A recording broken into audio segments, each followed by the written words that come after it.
everybody, welcome to our second day of our daily essentials. Today we're going to be working the front body. So you may need a chair and a strap and either two of the foam blocks just as padding for your knee and your foot, or two blankets or two cushions. So grab all your stuff and then come back and join us. So our first movement, we're going to work our chest muscles, arms, chest, stretch and work at the same time. So we place the hands at the wall, a little bit higher. If you don't have a picture, you can take your hands up higher, or you can be down lower, whatever works for you. And what we're doing with the arms is we're trying to squeeze, we're keeping our hands stuck to the wall, but we're trying to squeeze our hands together and imagine we could slide them down the wall. So we're doing sort of both these movements, but keeping our hands still at the same time. So we're adding our own inner resistance, yeah? So let's do that. We're coming out to a little bit wider. So we're squeezing the arms in and down as we take the hips away from the wall. And we're gonna actually look up at the end and then bring your shoulders back up and just look down, or just neutral at the wall.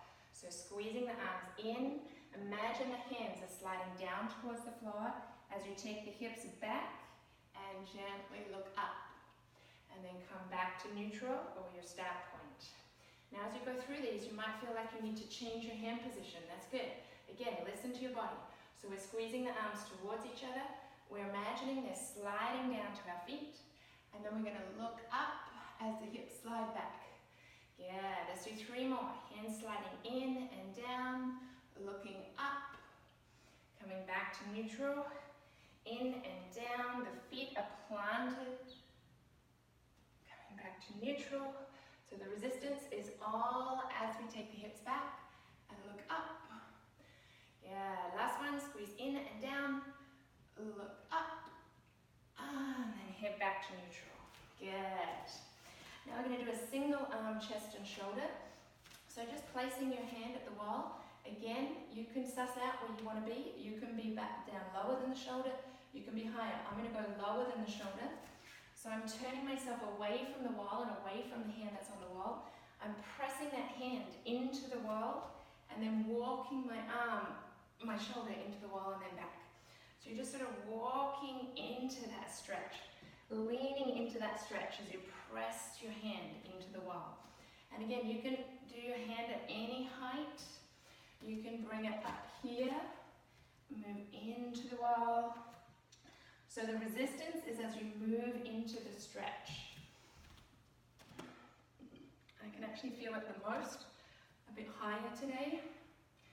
So just to do the stretch would be here, but so to add the resistance, I'm pushing into the wall as I move into the stretch. And see if you get the head movement at the same time. Good, and release. We take the other side.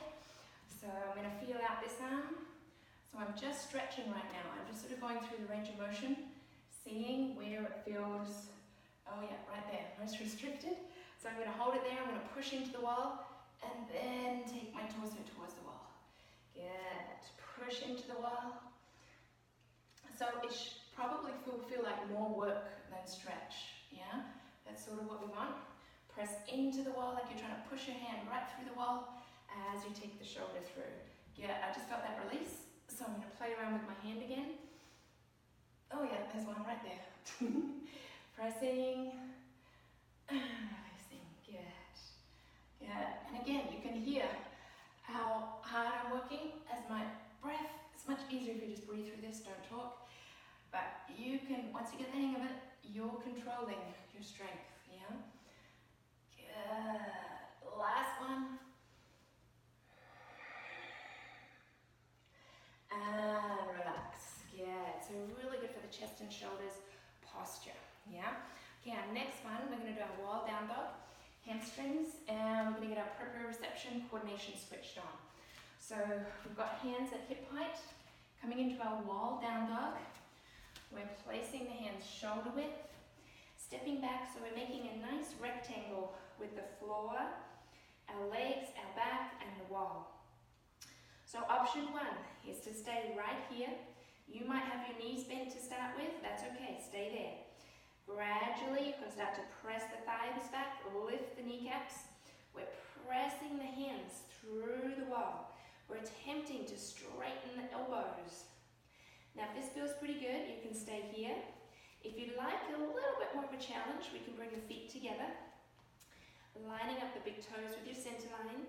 Abs switch on, so we're pulling the outer abdominals into the inner belly.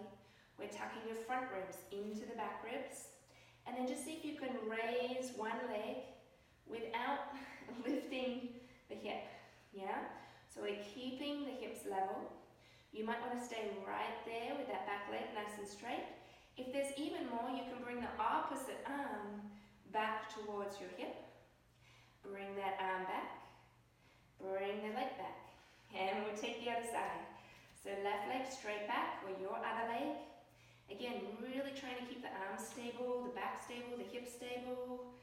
If there's a little bit more room, you can take the right hand or the opposite arm away from the wall. We're looking straight down so the neck's relaxed. And then bring the arm back. Bring the leg back. Good. You might want to stay here in your down dog. You might be able to find a little bit more stretch now. You might want to wag your tail.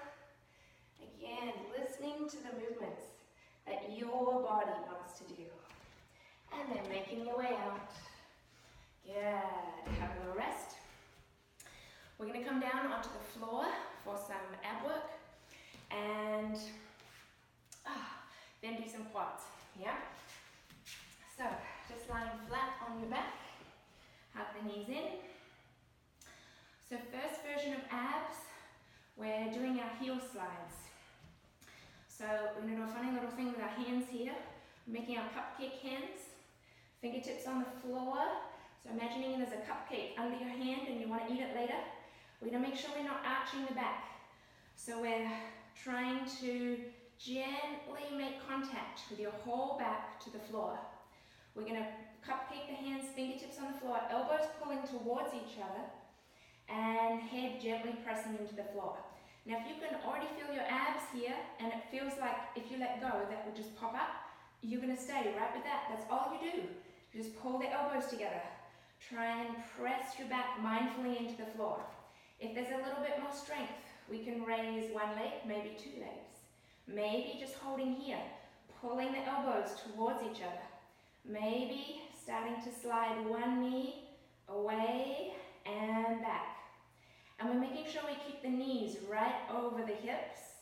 We actually don't want to pull them in here because then there's no work, yeah? We want to strengthen our abs. So maybe just taking one leg out at a time. Keep pressing your fingertips into the floor. Keep pulling your elbows towards each other. If there's more strength, you can start to take your legs out to straight.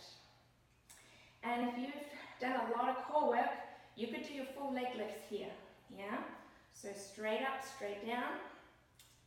I actually already did my abs today, so I can feel I can't do that without losing my back strength. So I'm just doing little leg lifts here until I feel my back come away from the floor. So that's as far as I can hold it, with keeping my elbows pulling together, with keeping my head on the floor, yeah? So we could do lots of these. We could do 2 sets if you like. You're basically just doing enough so you can feel your abs shaking, you can feel your hip flexors shaking. We're using our legs. We want to feel basically everything shaking and working, yeah? Let's go for 4 more. Whatever version you're doing. 4, 3, 2, and hug in. Good. Nice little side to side roll. Relax everything.